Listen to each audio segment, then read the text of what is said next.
Everybody in Manhattan in a mood and the smell of burnt coffee drifting under the neon lights. But trust me, no one was ready for what was about to go down. Least of all the girl in the white uniform just trying to get through her shift. You know what I mean? Ray, that's her name. She's 27. Doesn't crack a fake smile for tips like the new girls. Just keeps her head low and her eyes up. Every move sharp. Hair pulled tight. Uniform always spotless. Even when the day's already falling apart. She's been through enough to know not to let it show. Not in front of people who think a uniform is all you are. She's doing the rounds, pouring coffee, working the counter, while outside, the city grinds on. But inside this booth, number 9, the air's thick with something you can't quite name yet. And that's where he sits. Vincent Taro, you know the type, navy suit cut to perfection. Rolex winking under his sleeve. The kind of guy who treats waitstaff like speed bumps, like his money can buy good manners, but never does. He slams his cup down so hard the silverware jumps. And without even a hello, he spits. Is this sludge what passes for coffee here? Ree's voice is even, almost gentle, like she's been here before, because she has. Good morning, sir. Would you like a fresh cup? But he's not here for coffee. Not really. He wants something else. Control, maybe, or just a punching bag to start his day. Heads are turning already. People know that sound, the one that says trouble's coming. And Ray, she just takes a breath, asks again. And then he gets louder, a fresh cup? What I want is someone who can actually do their job. Now the whole room's tuned in, everyone waiting to see what she'll do, but she just nods, says she'll bring another. Except he doesn't let up, never does. No, you know what I want. I want to know how a place like this hires someone like you. He's standing now, voice echoing off tile, and the diner goes still. People holding forks in midair, watching, wondering if they should step in or stay out of it. Ree's fists are clenched behind her back, nails digging into her skin, but her face is calm, almost serene, like she's heard it all before, which she has. She's seen people wrap their hate in cashmere, in Rolex, in all the trappings of success, so she lets him finish. Lets him spit every ugly word he's got, until he's out of breath and everyone's watching to see what she'll do. Then she just says, Sir, I'm going to ask you politely to sit down and let me do my job. You could hear the fry cook's radio cut out. He laughs, harsh, or what? You'll call your manager? I own people like you. Always have. And that, right there, is the line that does it. She doesn't even think. Not really. Her body moves before her mind can catch up. She steps back, pivots, brings her leg up.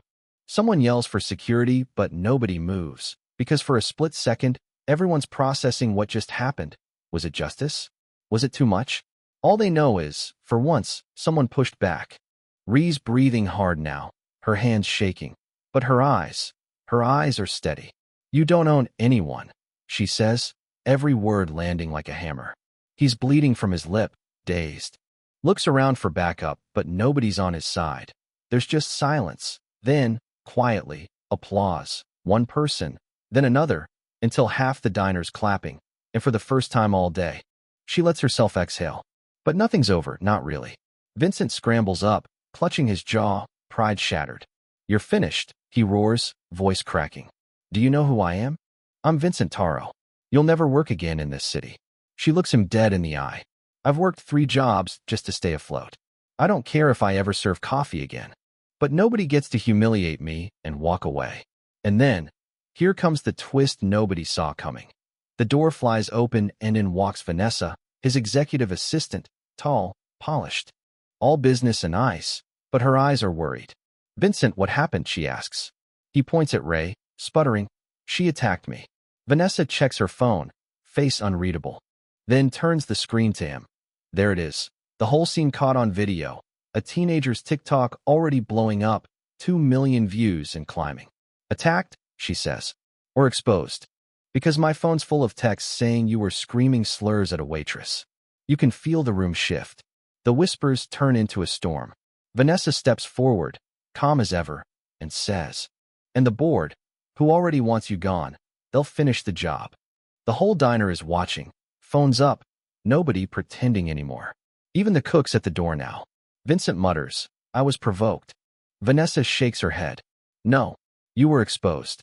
She turns to Ray, who's still shaking, But this time it's not fear, it's adrenaline, maybe relief. Vanessa's voice softens. I'm sorry this happened. On behalf of our company, I'd like to talk with you, if you're open. Ray blinks, stunned. I'm not looking for money, she says, barely more than a whisper. I just want to be treated like I matter. Vincent Taro will step down immediately. You can't, Vincent sputters. You don't have the power. I do, Vanessa says. Board made me interim SIL last week. They were just waiting for one more reason. And just like that, Vincent's empire crumbles. He looks at Ray, like it's her fault the mask slipped. Then he storms out, past every phone in the place. The applause is thunderous now, but it's not about the kick anymore. It's about something bigger, about somebody finally drawing a line.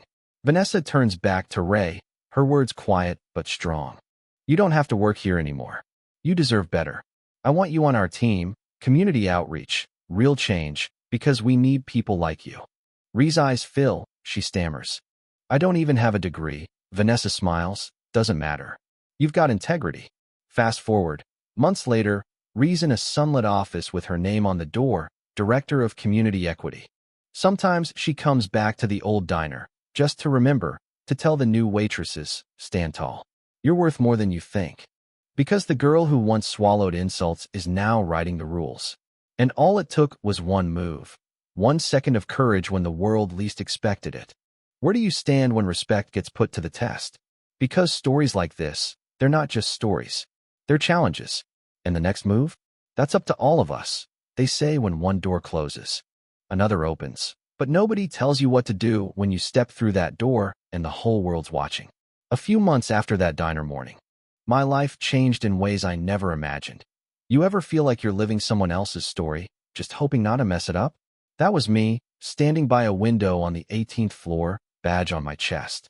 My nameplate shiny and new, Director of Community Equity and Outreach. It sounded so official, but inside, I was still the girl who dodged insults and counted tips to survive. The city looked different from up here. Smaller, almost gentle, like I could reach out and touch every block where I used to run deliveries or beg landlords for another week. Some mornings, I caught myself wondering if I really belonged, if this was all some big mistake, and any second now, someone would walk in, point at me, and say, sorry, this seat's not for you. Yeah, that fear. It doesn't just go away, even when you're wearing nicer clothes. But let me back up a sec. My first real week on the job, I got pulled into a meeting, long table, glass walls. A lawyer with sharp glasses, sharper wit, and an even sharper tongue when she wanted. She found me by the elevators that first Friday, asked if I wanted real coffee, not that stale corporate stuff. But she just leaned in closer. Don't mistake applause for protection. You're only untouchable until you're not useful. She wasn't wrong. By week 3, asked if I'd really kicked that guy or if it was fake. At first, I smiled, answered politely, but deep down, I felt the weight of eyes waiting for me to slip. One afternoon, the old anger bubbled up, but I just switched the channel. Twist is, not everyone in the company wanted me there.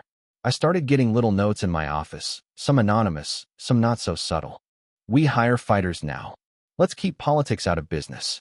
One day, someone left a broken mug on my desk, the words "Know Your Place" scrawled in marker across the shards. Yeah, staring at the broken mug like it was a grenade. She said, "You think they left you this because you're weak? They're scared, Ray. Scared of what happens if you actually stay." That hit different. Maybe I wasn't supposed to be safe. Maybe I was supposed to be dangerous, in a good way. So, I started pushing harder.